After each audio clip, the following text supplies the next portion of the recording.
কেকেআরের poster boy হয়ে উঠেছেন রিঙ্কু সিং। দুবারের আইপিএল চ্যাম্পিয়ন কলকাতা নাইট রাইডার্সের নতুন উদ্যমে নতুন মরশুম শুরু করতে চায়। দলবল নিয়ে আইপিএলে প্রস্তুতি শুরু করে দিয়েছেন গৌতম গম্ভীর।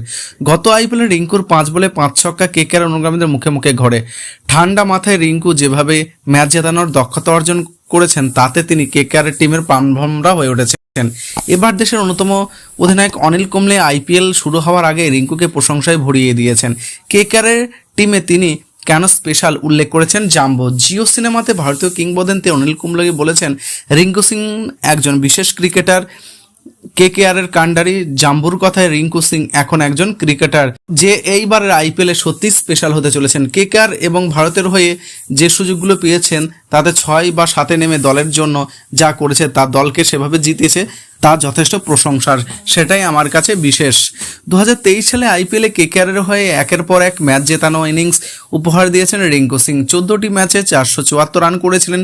তার গড় ছিল 59.25 এবং স্ট্রাইক রেট ছিল 149.53। এই পারফরমেন্সের সুবাদে রিঙ্কু জাতীয় দলের টি-20 টিমে সুযোগ পেয়ে যান। রিঙ্কুর অনুগামীর সংখ্যা দিন দিন বাড়ছে। দেশে বিদেশে একাধিক প্রাক্তন ক্রিকেটার রিঙ্কুর মধ্যে এগিয়ে যাওয়ার ক্ষমতা দেখতে পেয়েছে। এবারের আইপিএলেও যে কারণে রিঙ্কুর ব্যাটে ম্যাজিক দেখার অপেক্ষায় রয়েছে ক্রিকেট প্রেমীদের মন দিন দিন বাড়ছে। আইপিএলের আগে কেন বললেন দেশের প্রাক্তন ক্যাপ্টেন? দলবল নিয়ে আইপিএলের প্রস্তুতি শুরু করে দিয়েছেন গৌতম গম্ভীর। গত আইপিএলে রিঙ্কুর 5 বলে 5 ছক্কা এখনও কেকেআর অনুগামীদের মুখে মুখে ঘোরে। ঠান্ডা মাথায় রিঙ্কু যেভাবে ম্যাচ জেতানোর দক্ষতা অর্জন করছেন তাতে তিনি কেকেআরের টিমের প্রাণভোমরা হয়ে উঠেছেন।